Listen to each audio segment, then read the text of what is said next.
although moot courts may seem like a game or it's just sort of playing, it really simulates things that I know for myself. When I sit in front of a panel at the WTO, I feel what the students are feeling. And it's really a great exercise. And I think students should really, whenever they're in law school, really try to do at least one moot court.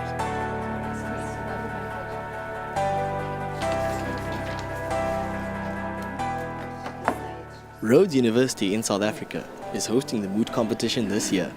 There are 15 teams from 15 law schools across the African continent competing for one prize.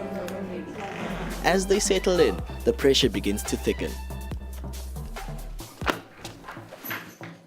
We get to meet people from all over the world and see how they do things, and that's very challenging when you compete with people from all over the world instead of competing just at a national level at your country. To meet people from other universities from all over Africa, it's a really exciting opportunity for everybody to get to know one another and see what the rest of Africa is like. Show my junior students from my country that they can do much better than just learn in classes. They can participate in new stuff coming here.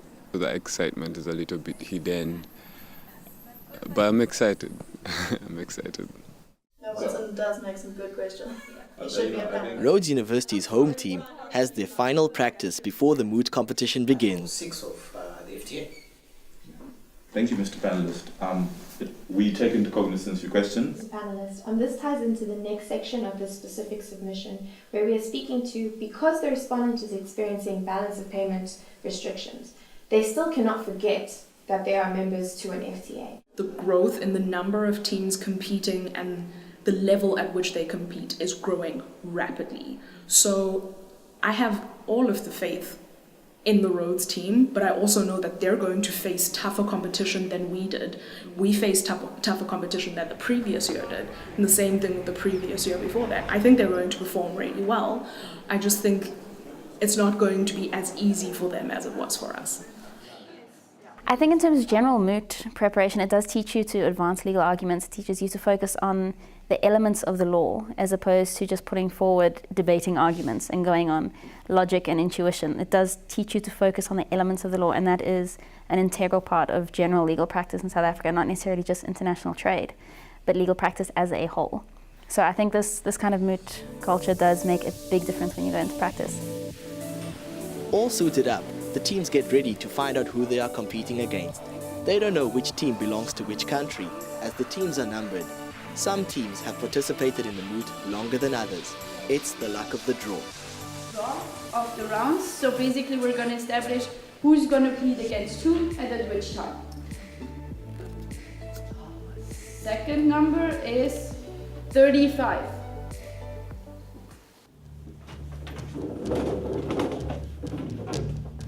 Countries are required by the term non-discriminatory to ensure that identical treatment is available to all similarly situated general system preference beneficiaries. The respondent wishes to submit that Article 18 is similar to the provisions in Article 12. Finally, I shall be arguing that the measures undertaken by the Republic of Haiti are of a protective nature. Been burned out by the tariff rate quota that has been set, which will hinder the trade that they have been carried out smoothly.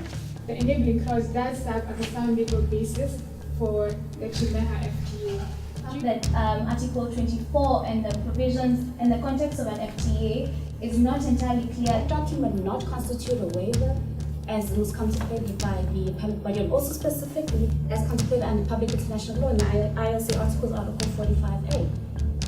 The complainant notes that in the Geneva FTA, the measure at issue here is the reduction of TRQs. What I can say from the perspective of the WTO, where I'm very familiar with African countries' participation in trade litigation, there is very little participation. I think, I may not have the exact numbers, but I don't think that there has been any African country that has taken a dispute to the WTO dispute settlement system. There might have been a couple in the Maghreb, but certainly not in sub-Saharan Africa. In terms of academia, there are very few international trade law topics discussed at an undergraduate level. It tends to be more of a postgraduate legal study, which means that students aren't exposed to it at an undergraduate level, so a lot of them don't know about it. We're going to be announcing the semi-finalists, so those teams will be proceeding tomorrow. There's only 4 teams that are going through to the semi-finals. It's going to be team number 30 and 69.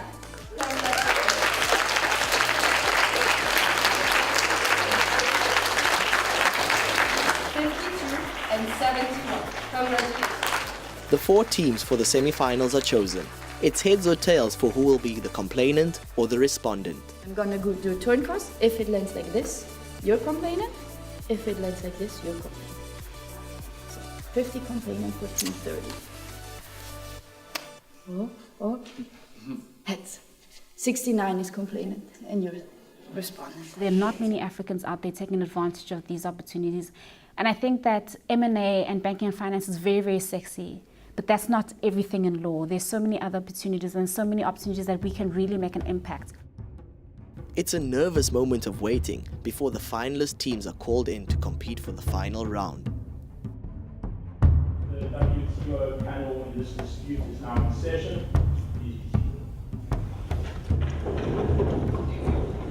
Member of the WTO has not acted inconsistently with Article 11. Seek to promote the values of an international trading system. This case has in no way been brought in good faith. That the reduction does not mean an elimination of the duties. Requires that duties and other restrictive regulations of commerce must be eliminated for the purposes of a free trade agreement.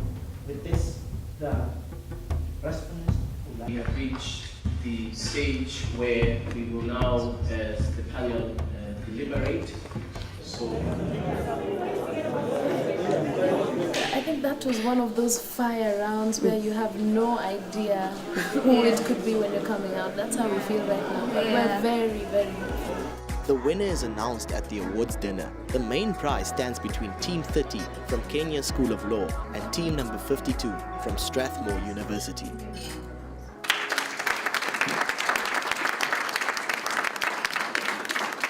it really made me proud to listen to the vigor of legal analysis, the persuasion, and I can honestly tell all of you that as a trade negotiator, I do not ever want to face you in disputes. The winner is 0-30.